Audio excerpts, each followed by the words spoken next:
This video is presenting about electrospinning of nanofibers.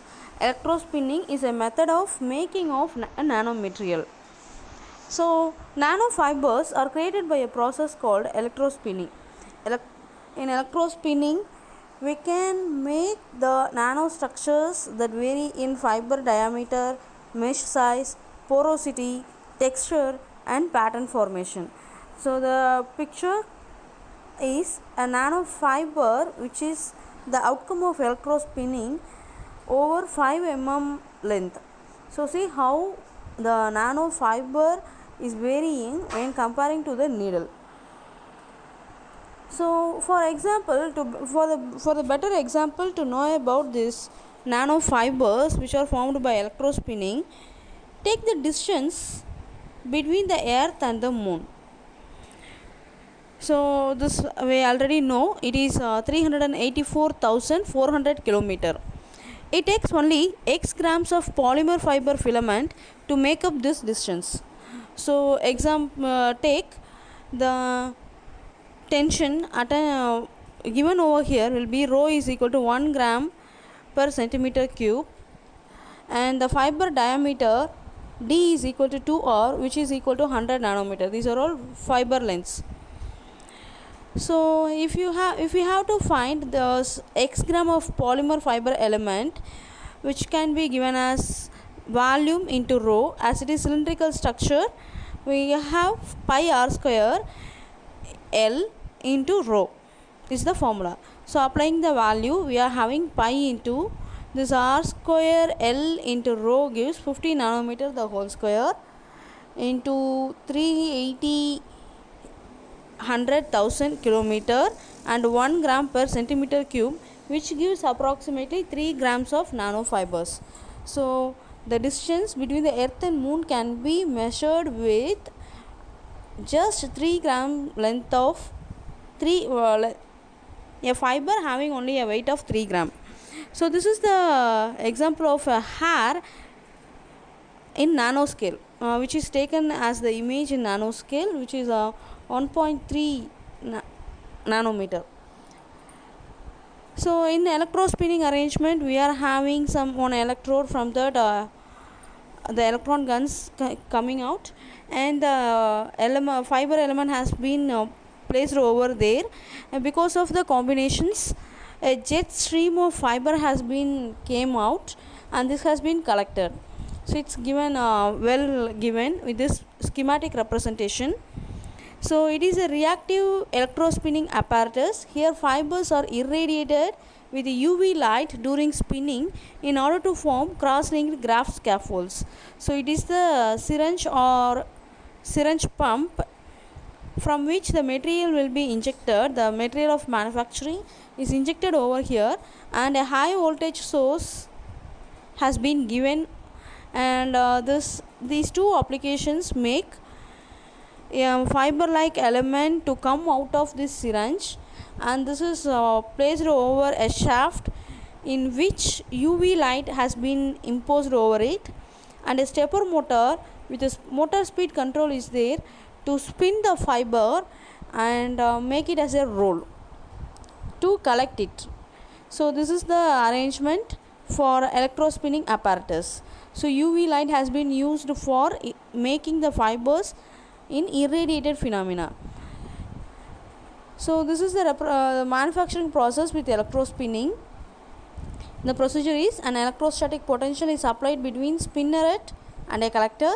A fluid is slowly pumped through the spinneret, that is syringe like arrangement. The fluid is usually a solution where the solvent can evaporate during the spinning. The droplet is held by its own surface tension at the spinneret tip until it gets electrostatically charged, and so a fiber like element came out of it. So the polymer fluid assumes a conical shape, that is Taylor cone. When the surface tension of the fluid is overcome, the droplet becomes unstable and a liquid jet is ejected. So that's taken over here. So the electrospinning polymers will be nylon 6,6, where the solvent is formic acid. Here the concentration 10, and potential application protective clothing. And polyurethanes has also been used with the solvent dimethyl formide. It is used in protective clothing. And polycarbonate with dichloromethane used in sensors and filter. Polylactic acid with dichloromethane for drug delivery system has been used.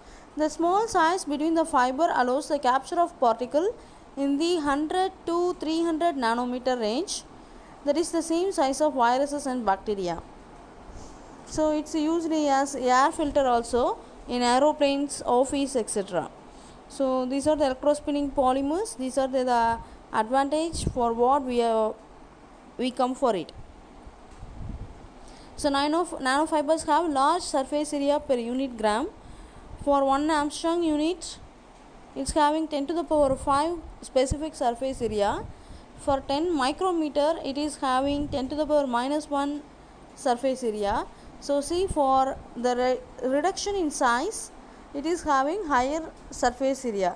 This is the surface area to volume ratio what we have seen already.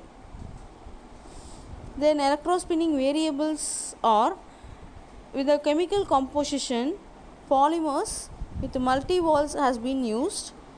The solution viscosity is also there, surface tension, solvent quality. With the solution viscosity, surface tension and solvent quality has been changed. With the solution concentration, charge density and solution conductivity has been recorded. The processing variables will be electrode shape, electrode materials, electric field strength, electrode ground distance, solution evaporation rate, solution flow rate. So see, electrode shape, how the shape of the electrode is present. So based on that only the spinner output terminal will be there. Then electrode material, this is the reactive one, and the electric field strength is based on the applied voltage, electrode ground distance. So this only gives the surface tension. And the solution evaporation rate, with the solution evaporation rate only we can fix the manufacturing rate. And the solution flow rate gives how much length, that is the utility of the fiber fabrication. Then fiber alignment, a cylinder collector with a high rotating speed is placed over there to make the fiber in a predetermined way, to be collected in a predetermined way. A thin wheel with a sharp edge is there. See, this is the spin wheel with a sharp edge. So an auxiliary electrode or electric field has been applied to make the fiber tightly wounded over it. So this is the arrangement given over here. Then the applications are, the polymer nanofibers are used in cosmetic skin mask, skin cleansing, skin healing, skin therapy. It's used in life science applications also, in drug delivery carrier, hemostatic devices and wound dressing. In tissue engineering scaffolds, nanofibers are used as membranes for skin, tubes for blood vessels, 3D scaffolds for bone and cartilage regeneration. In filtration media, these are used in liquid filtration, gas filtration and molecular filtration. Nanofibers can also be used as nanosensors, as thermal sensor, piezoelectric sensor, biochemical sensor, fluorescent chemical sensor. As the nanomaterials are having high reactivity, they are used mostly as sensors. In military protection clothing, these are used in minimal impedance to air, trapping aerosols, anti-biochemical gas exposures, like that. With the industrial applications, not only this, many other industrial applications are also there in electronic and optical categories. Those are, nanofibers can be used in micro or nano electronic devices, electrostatic dissipation, electromagnetic interference shielding, photovoltaic device when used with nano solar cell, and it is used in LCD devices, higher efficiency catalyst carriers also.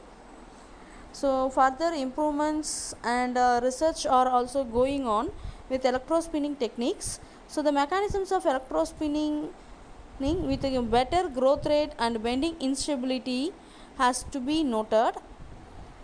And the producing nanofabrics with nanofibers use specific mechanical properties, so that also has to be developed. And creating three-dimensional shapes these nanofibers are capable of being used in controlled release of drugs, and so further research has to be developed over this. So these are the things to be focused with nanofibers. And if we go for optimization, we have to check with polarity, surface tension of solvent, multi-wall of polymers, etc. These are not toxic, but the solvents what we are using with the nanofibers are dangerous to health and environment. So we have to make sure of them, whether it is harmful, whether it is highly harmful, or the effect can be rectified or not. So these are the references for these nanofibers. Thank you.